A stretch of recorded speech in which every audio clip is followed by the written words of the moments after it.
Stay tuned. This is me, Maya Cruz, interviewing Whitney Coleman. Hello. And we have a little gift for you. Aww. We have your DJ. I was wondering what that. Oh, thank you guys. I love t-shirts, so we rocking this. That's cool. Well, I'm going to start off by saying, what artists have encouraged you the most to become the person you are today? Ooh, good question. I'm going to first go with Lauryn Hill, just because she was probably the first, MC and vocalist that I, related to. And so I think, growing up, especially, in high school, I was just I want to be an individual. But I, kind of tomboyish, but I'm still female.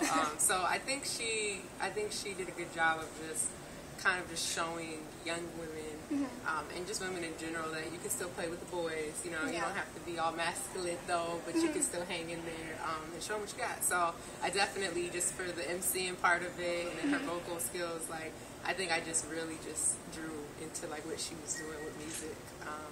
And then the other ones to go with would be Erykah Badu, for just her. I don't give care about what everybody thinks. She'll walk around butt naked out, in front of the streets in a video.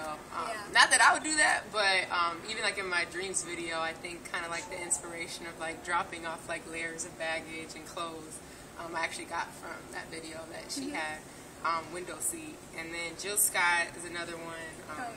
Just her music, she kind of took the approach of actually not bashing a guy, but kind of loving him. And so when she first came out with her album, I really appreciated it because it was still soulful and it was still on a happy note, but it had a lot of soul and emotion to it. So I think that kind of helped guide me for the female side. And for the guys, I love Mos Def, Questlove. I used to listen to this guy called Chaos. He's yes, and not a lot of people know about Chaos, but Chaos is really cool too. And there's just so many guys to name that were influential, but for the females, I think they held it. And then there's your Gwen Stefani's. I can just go, from No Doubt. Who else? Fiona Apple, Alanis Morissette. I can go on and on. I just love music though, but Lauryn Hill, Just Got Erykah Badu. Those are the ones I could relate to though. So now I know, when I first saw you, I definitely saw all those people inside you. Nice. I know all those people, and it's they're mixed together. If they had a baby, it would be you. Be that little mixed child. Here you go. And I'm glad that people are able to get that, because sometimes I feel like I still haven't been able to capture all of those genres and all those artists' skills and the things that they influenced me with music, but I'm trying to. So I'm glad now that when I perform live, at least people can see that, or they can kind of hear it. I kind of hear a little Fiona, a little bit. So that works. And I know your father; he was also a musician. So yes. Were you influenced a lot by his style and his? Definitely. Even though he used to actually play for the Orlons and then Sister Sledge back in Philadelphia, Pennsylvania, during Motown and stuff. So he was touring with them as a young guy. And then he ended up transferring over, getting into computers and all this other stuff with JPL and NASA. But when I was younger, he would basically just play for church and stuff. That was pretty much all he did after he left that kind of music scene. But he always just jams with his friends. And probably my dad one time, he tells me this all the time. He looked over and was like, "Daddy, I'm going to be a famous star. I'll make you a lot of money." He was just okay, good job, all right.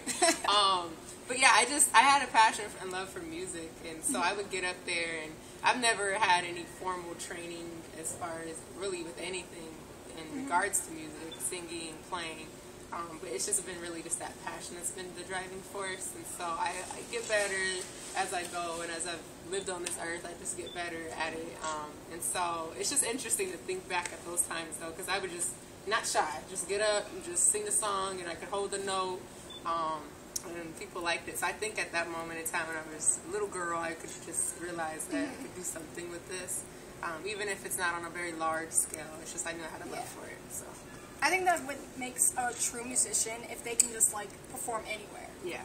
Because they love it so much. Because there's gonna be times when I first came out here, man, I was performing in front of 10 people, 20 people. And one time it was actually at the Jazz Kitchen when I first got out here 2 years ago. And just from relocation and things like that, like I was just kind of getting used to the music scene. I wasn't even really sure when I moved out here, because I moved out here for school, if I was even going to be able to really pursue music, just because school was the main focus. Yeah. But and then the band stuff and meeting people, and I'm a college student, so the musicians got to get paid and all this other stuff. So I didn't think I was going to be able to do all that, but somehow, some way, like people just really, I had one shot to do something, and I got a group of guys together, because I know how to talk the musician lingo. My dad taught me that well. So a lot of people, they were always very interested to be like, what can this girl do? Because she could talk with us about music.